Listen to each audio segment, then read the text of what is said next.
Dara, it is November 2024. This is an explanation video as to why I've just spent £300 on an Apple iPad Generation 10, the current generation, especially since I've also spent £200 on an Apple iPad Generation 9. I thought I'd explain it to myself and perhaps to other people as to what iPad you should choose in 2024, and I guess it all depends on your budget. So let's just get that out of the way straight away. If you don't have any budget constraints, you can go to the Apple website. You can spend over 1,000 GBP, Great British pounds, on an iPad, and you can start watching right now. But for those of us with lesser budgets, choosing an iPad is again really down to cost. So I'm going to look at the cost of the 9th generation iPad. I'm going to go to my little chart here. So the 9th generation iPad was announced in September 2021 versus the 10th generation iPad, which was released in October 2022. Now, Apple every year used to announce a new iPad, and until generation 9, which came out in September 2021, they then went to set the 10th generation and just sort of stopped. And so since then, they've not been doing their yearly cycle, but they have been confusing the issue by announcing other generations of iPads with different processors. Now, you're aware that Apple is transitioning all of their computers from Intel to Apple Silicon, and they're doing a similar trick in the iPad range by transitioning from their ARM-based A series chips to Apple Silicon. So one might have thought that by 2024, you would no longer be able to buy anything other than an Apple Silicon-based iPad, but that's not true. Their lower cost iPads are still based on the ARM architecture. So unfortunately, they haven't transitioned everything to Apple Silicon as one might have expected. And this has just led to an immensely large set of confusing iPads.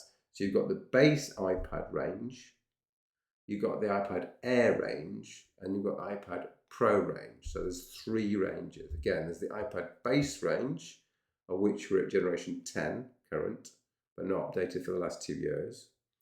We've got the iPad Air range, which, as you can see on the spreadsheet, was updated in May 2024. And you've got the iPad Pro range, not even shown on this chart because it's so ridiculously expensive, again updated in 2024. So what we're going to do in this video again is just focus on the differences between the iPad 9, which you can see you can buy for about £200, and the iPad 10, which is the current version of the base iPad range, which is discounted as I'm looking at it today in November 2024 for £289. So call it an extra £100. I've got my chart now of all the differences between the 9th and the 10th, and here we go. So the first difference between the 9th generation and the 10th generation is that the 10th generation, this current one, has got a top-mounted fingerprint reader here. So for years, there's been like a button here, the home button on the iPad, and that's been the way to authenticate yourself, i.e. not have to type in your PIN, and it was called Touch ID and a home button here. But they've moved it to the top here. And again, this iPad physically is almost identical to the iPad Air, except for the processor and the screen. And as you see, the screen is now, you see that the screen now extends down to the bottom because there's no need to have a home button here. So the first thing you'll get with the iPad 10th generation versus the old 9th generation, you'll get a bigger screen with the same physical body. So it's a 10.9-inch screen, not a 10.2-inch screen. And the home button is no longer at the bottom, it's at the top. And that's what gives the ability to have the bigger display. Obviously, therefore, this device has somewhat thinner bezels than the iPad 9. So if you look at the two side by side, the iPad 9 clearly looks dated and the screen is smaller. The design of the iPad 10 is square. right angles. The iPad 9 is the older design language and it's rounded. So when people see you in this, in the coffee shop, they'll know you've got the old iPad if you've got the iPad 9. Not an issue for many people. The iPad 10 has got the latest Wi-Fi 6, and the iPad 9 and earlier have got lesser Wi-Fi's. So Wi-Fi 6 enables you to go more quickly, but believe me, hardly anyone is using Wi-Fi 6, not in the age group that I deal with, my students who are quite mature. I think the word Wi-Fi is about all they can cope with. If I say, is it 2 gigahertz or 5 gigahertz, they're lost already. Nevertheless, you will get faster speeds on this 10th generation. And for me, if I'm downloading a movie, which might be, let's say, 1 or 2 gigabytes, the extra speed would be appreciated on this. Another big advantage of the iPad 10 versus the iPad 9 is it's got a USB-C connector. This reversible industry standard connector that came out in something like 2014, something like that. So it's at least a 10-year-old connector that only Apple recently moved to because they wanted to stick with Lightning, much slower interface. So again, it's a better interface with the USB-C connector. It's a reversible connector, it's a higher speed connector, and most modern Apple devices now have a USB-C connector. So that's goodness as well. The main advantage of the iPad 10 in terms of speed is that it's got an A14 processor. It's still got the 64 gigabytes of disk space, which is going to be adequate if you are using it for surfing and for, let's say, some movie downloads. And I don't think for most people, the A14 of the 10th generation versus the A13 on the 9th generation is going to be a deal breaker.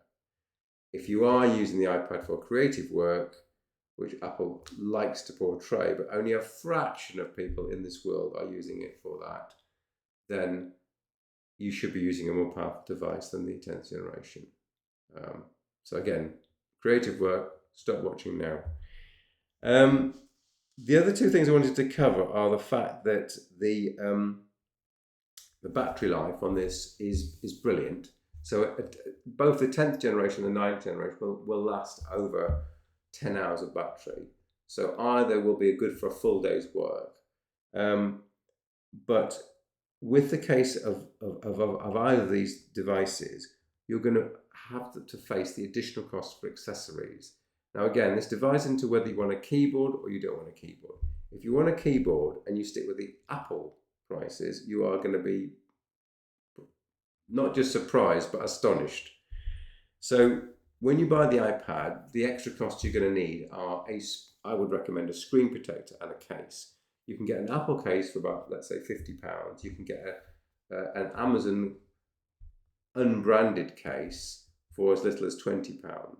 But I recommend having a case to protect the back and a screen protector to protect the front. So you're going to spend at least £30-40 on the case. If you go down the Apple route, you'll be spending, let's say, £50 or £60 plus the cost of the screen protector, so let's say £60. That's quite a large additional cost, but there's worse to come. If you want to use a keyboard on an iPad, which I would tend to do if I wanted to take it out places and use it for data entry, the costs go up to pretty much infinity. The Apple keyboard for the 10th generation is over £200. I've got it on the Amazon basket. So let's go to my shopping basket so I can show you what I mean. This is £199 for the Apple Magic Keyboard for the 10th generation. £199 reduced from £249. And remember, I'm only paying £300 for the entire tablet.